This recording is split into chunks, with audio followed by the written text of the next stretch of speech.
Hi gang, and welcome to the Art Addicts Alliance prompt masks. Here's my impression. You can see here it's made with air dry clay. Started cutting off a couple sheets there. I have a wire that I've shaped into a human form, and I just stack the clay around there and go to work on it.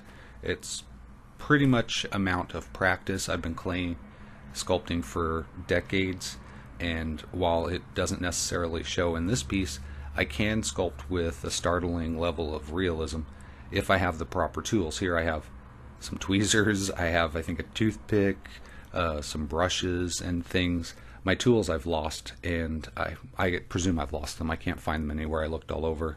They could be here, but the time that it's going to take me to find them, I could just go to the store and buy some new ones. So that's what I'm going to do.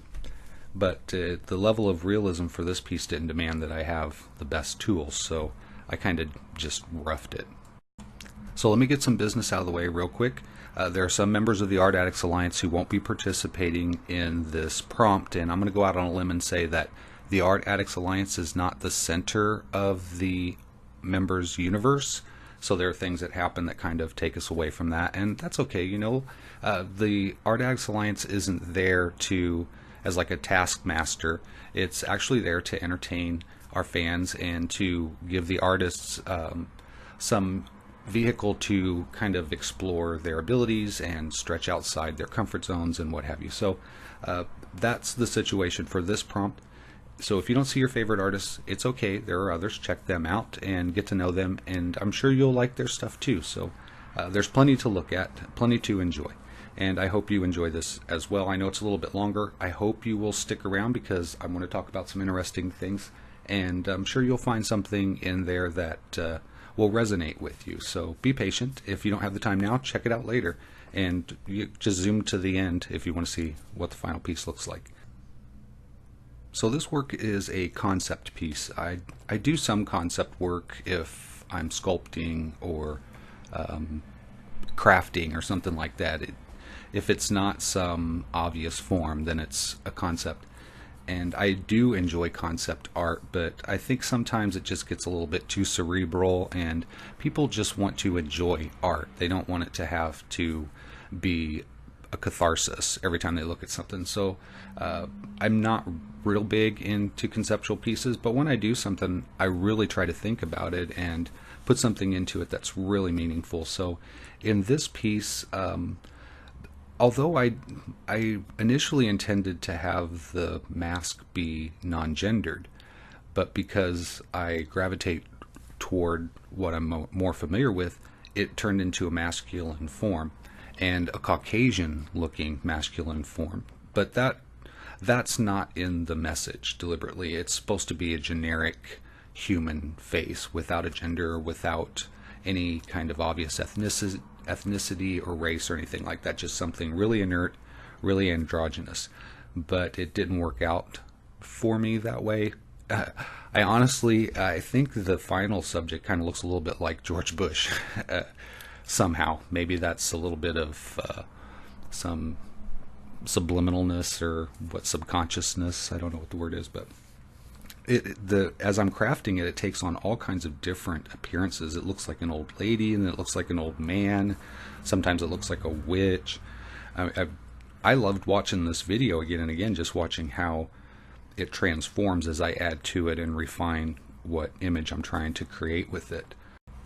As I work on the mask, I'm going to tell you about what will be holding the mask up is the human form that I created earlier. It's connected to the base with these like tendrils, and I imagined they were like nerve connections. I wanted to give this physical attribute to thought, and I thought if I had these connections going down into the base, that maybe one could arrive at the conclusion that the subject, the human form subject, is like the subconscious of a person or the internal voice of an individual.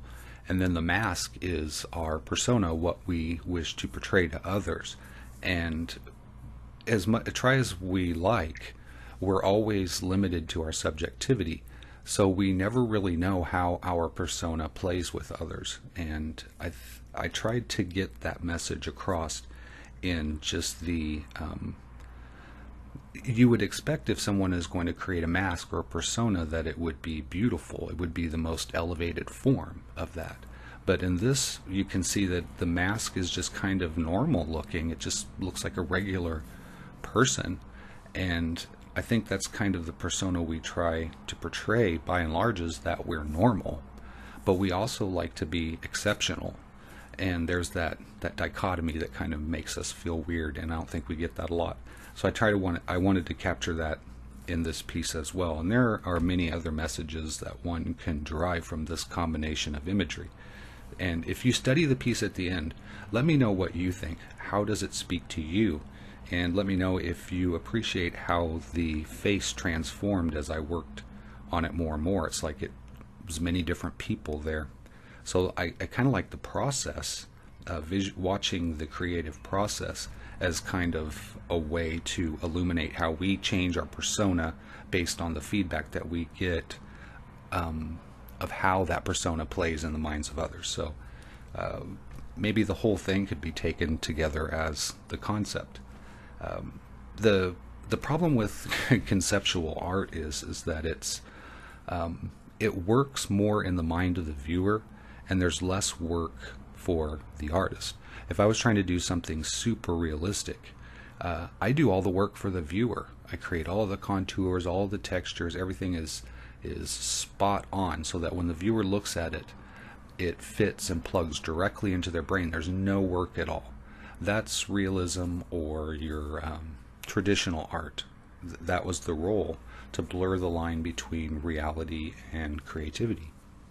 With conceptual art, you put all the work on the viewer, and you have to be careful, because sometimes that can be insulting, sometimes it can be confounding, the message can get lost, and at times it can be contrary. So the name of this piece is Troll, the Troll of Social Media. And I kind of like the name as it ties into the work, because it also gives you another route to go in interpreting it. And I also like the idea of contrarianism in trolling, and how controversy is entertainment. And that's not really the role of controversy, is to get at some truth. It's not to be entertained by it. And if we're constantly being driven even by false controversies, then our attention is being taken away from the controversies that really deserve to have the truth discovered within them. So I think trolling is a bad thing, but as far as entertainment, it can be pretty entertaining. I've seen some trolls that are just pretty, it's like, wow, that's hard. And it was really entertaining, the depths to which people will go. At the same time, it's kind of scary too. But that's just a social convention that we're going to have to adapt and refine over time. The internet and interacting in the way that we do is so new that the rules and sensibilities are still being defined. So I kind of like that idea of naming this the troll of social media, because as being a clay medium and it's sculpted, there's that plasticity, that it's still being created. It's still in the works.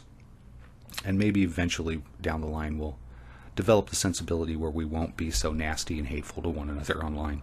I certainly hope so.